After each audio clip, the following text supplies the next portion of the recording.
Le président Abdel Fattah el-Sisi a souligné que la mise en place de systèmes alimentaires durables qui assurent la sécurité alimentaire de nos sociétés vient à la tête de nos priorités. Dans son allocution lors de sa participation au sommet mondial virtuel de l'ONU sur les systèmes alimentaires, le président el-Sisi a affirmé que le sommet est tenu à un moment crucial pour le monde.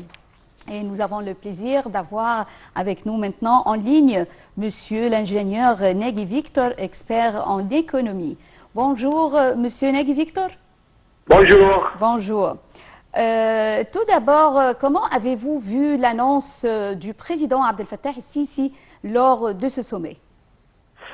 Oui, il faut savoir que le président apporte beaucoup d'attention et il est préoccupé par la santé de son peuple. Et s'occuper de la santé du peuple commence par l'investissement dans les jeunes personnes qui sont dans les écoles. On commence par là. Ceci étant, investir dans la santé a un grand revenu positif sur toute la société. Donc, il a pris l'initiative d'offrir un petit déjeuner dans toutes les écoles aux jeunes étudiants, et un petit déjeuner qui soit étudié et équilibré au point de vue ingrédients nécessaires à la bonne santé de la personne. Ça, d'un côté. Et d'un autre côté, nous savons très bien qu'une personne saine, qu'une personne qui a une santé équilibrée est une personne qui peut être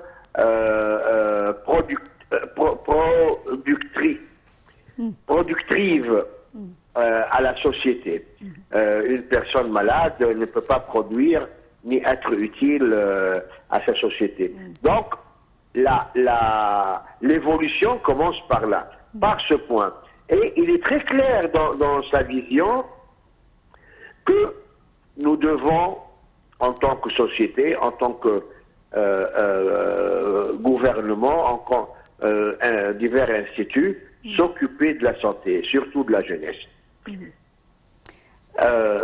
Ceci étant, dans son grand projet politique, il a créé des serres.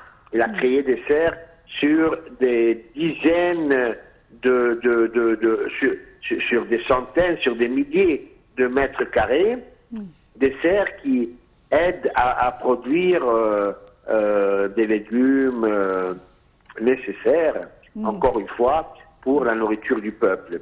Et ça, mis à part la fertilisation d'1,5 million fédons, la bonification de ce terrain.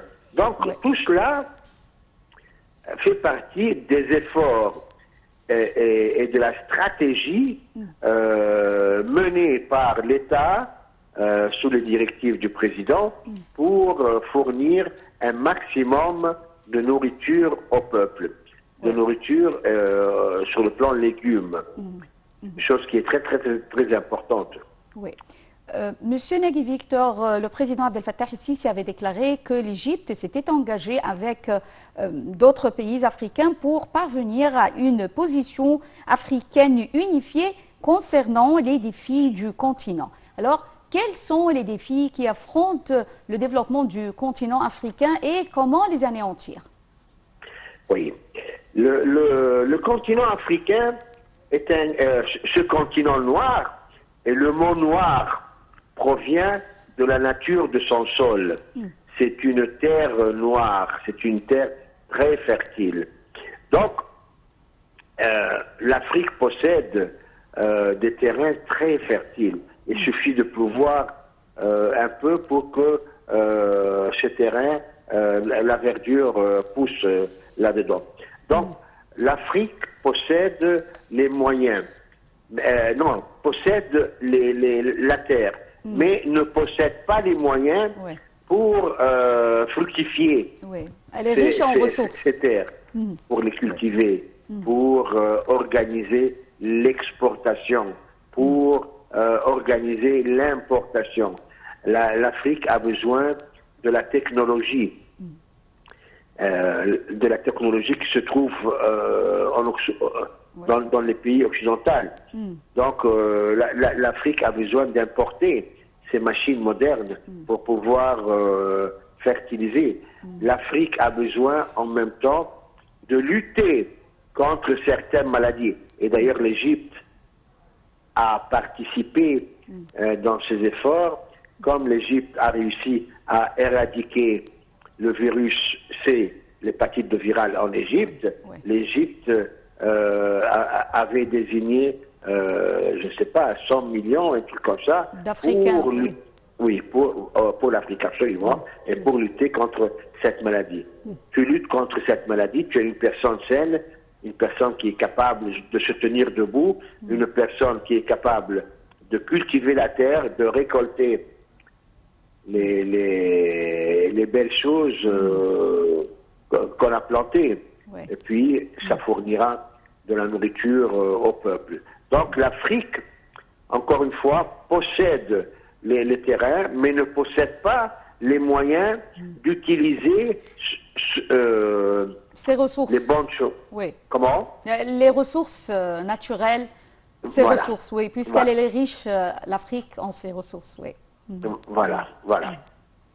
Donc l'Égypte, l'Afrique, avec l'Égypte en tête, sont en train de s'organiser ensemble pour mettre un plan, des plans, comment faire et quels seraient les moyens à utiliser, à importer, à inventer pour pouvoir bénéficier des bonnes choses que l'Afrique possède. Et le président Abdel Fattah el-Sisi avait déclaré à plusieurs reprises que l'Égypte est disponible à aider les frères africains, notamment en ce qui concerne l'expertise égyptienne, leur fournir cette expérience. C'est vrai. Donc il faut dire en même temps que l'Égypte est un pays catalyseur. L'Égypte est un pays qui possède des cerveaux. Voilà, c'est le terme. L'Égypte possède assez de cerveaux pour pouvoir mener des opérations. On a des universités qui sont très bien placées parmi les universités du monde. On a des ingénieurs agronomes qui étudient. Même les Africains viennent étudier dans nos écoles et dans nos universités, chose que malheureusement l'Afrique ne possède pas tellement. Donc l'Égypte est la locomotive qui tire les pays africains pour évoluer et avancer. L'Égypte possède la technologie, l'Égypte possède les personnes, les cerveaux. Voilà, l'Égypte possède la technologie, les cerveaux pour appliquer cette technologie. L'Égypte a des usines actuellement qui produisent des machines qui servent à l'agriculture. Chose, encore une fois, que l'Afrique n'est pas tellement évoluée dans ce domaine. Et donc,